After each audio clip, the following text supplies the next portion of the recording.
It is 9 o'clock on board the Island Princess and the World Cruise. My evening stint is now done. I'm fed, I'm watered, I've been to the cruise shop. Got some Nobby's nuts. This World Cruise that we're currently on, it's coming to an end. So this World Cruise, for most guests, started in Fort Lauderdale. And we did a full round trip from Fort Lauderdale all the way around the world into Fort Lauderdale. The other half of our guests got on in Los Angeles, and we'll do Los Angeles to Los Angeles. But the vast majority of the guests here, about probably 65% of them, got on in Fort Lauderdale. And we are due back in Fort Lauderdale in less than 2 weeks. So it's coming to an end. The European segment is now mostly over. We've just been in Marseille today. Now I didn't get off today. I've had so many meetings. It's been kind of an insane day today. Tomorrow's Barcelona. We then have a day in Malaga, then in Morocco, and then we have 2 ports in the Canaries, and then it's a transatlantic, and then we finish in Florida, and that's where all of our Fort Lauderdale guests will disembark. For those people who got on in Los Angeles, they've then got 14 days more as we transit the Suez Canal, Colombia, Nicaragua, Mexico, those kind of places. So as this world cruise is now almost over, we're starting now to get back into the swing of things in terms of regular cruises, 7 nights, 14 nights, because that's what's coming up next. Now, one thing we are going to be focusing on very heavily over the next few days is the process of embarkation day. Embarkation day is basically when one cruise finishes and the next one begins. We get 3,000 guests, or 2,000 guests in this ship's case, off the ship, and another 2,000 guests on. It's a really insane day in terms of logistics, and everything's got to go very, very smoothly. Otherwise, there's going to be errors and lines and queues, and that's not how you want your cruise vacation to start. So bearing in mind then that the last embarkation day really on board this ship was in Los Angeles and Fort Lauderdale 3 months ago. We've had some mini embarkation days in the meantime. We picked up 100 people in Sydney, 100 people in Dubai, three people in Ravenna. That's a turnaround day that I'll never ever see again. 3 people embarking a ship is insane. But yeah, my point is that embarkation days are a nightmare. They're a headache. They are long. They are very, very notoriously difficult to perfectly orchestrate. And we've been out of practice for 3 months. So in Fort Lauderdale, they're getting everybody ready. They're going through like training seminars today to get everybody ready for embarkation day. But Fort Lauderdale isn't going to be a regular embarkation day. It's also the first day for us in the US. And as I mentioned a few videos ago, when you spend a considerable amount of time in a country, the Coast Guard will come on and visit. And the American Coast Guard is very well known for being very, very, very, what's the polite word? Thorough. So not only do we have embarkation day, we're also going to have a drill on that day with the Coast Guard. And to make things even more complicated, we've also got immigration in Fort Lauderdale, which makes things an absolute nightmare. To get embarkation, a drill, and immigration done on the same day is going to be a truly insane feat to accomplish. So we've had meetings today about how we're going to do it. We have a plan. The plan sounds very, very good. It's just going to be one heck of a day. Now, the only silver lining is that embarkation days for me in future cruise are generally very quiet. People don't really come and see me on day one. They generally come and see me, 3, 4, 5 days in. So in terms of my actual job that day, it will be quiet, but in terms of everything else, it's going to be absolutely insane.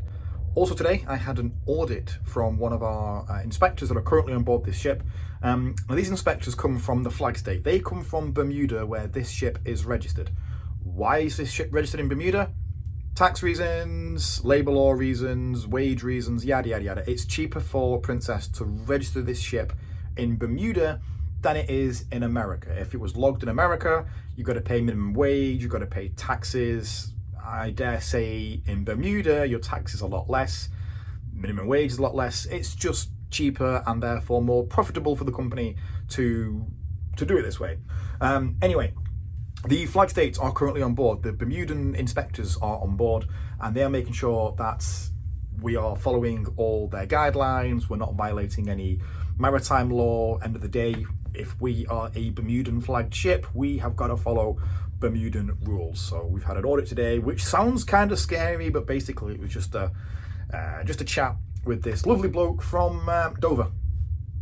Yeah, and we were talking about football. And he's a Plymouth Argyle fan, which I found so hilarious because Bolton Wanderers just beat them in the Papa John's Trophy final. So I made sure to remind him of that result. Hopefully my audit doesn't suffer as a result of that. And also today we've also had our fleet safety people come on board and do us some training seminars about drills and everyone's role. It's basically a refresher course. Because when we go to Fort Lauderdale and we get this Coast Guard drill, everybody needs to know what they're doing because we're not only being scrutinised by the cruise line, the American Coast Guards, like, as I say, are really going to put us through our paces. And apparently last time we had an American Coast Guard drill on board this ship, the Coast Guard simulated the muster station leader and deputy leader, so the two people in charge, they took them out of play, which means somebody else had to step in and do their role.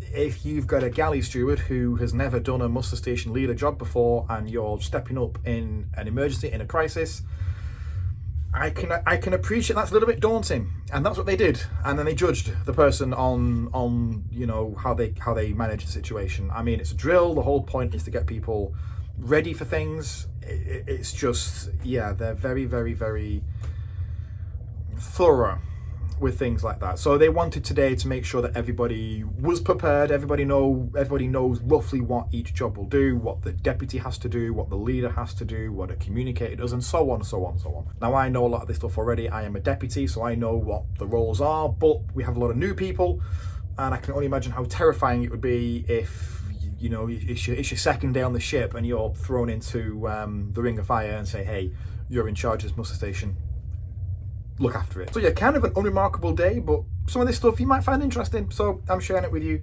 Otherwise, Alejandra's now working at the desk. She's getting settled. She's meeting all of her new colleagues. It's really, really nice.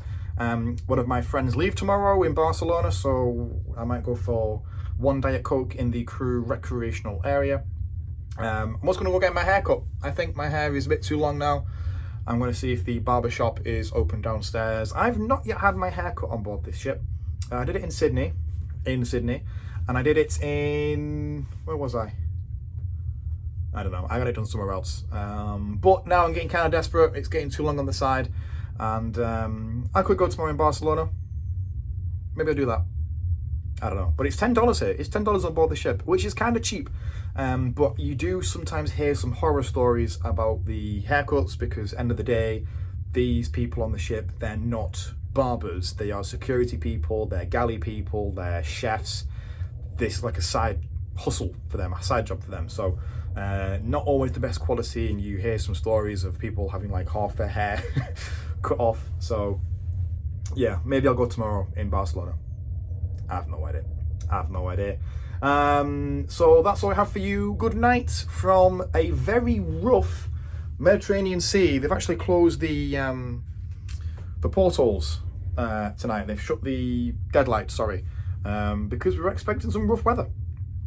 So I do feel it stood up. I'm leaning a little bit to the left as I film this, but generally I like it when it's a bit rough. So good night from the Mediterranean Sea.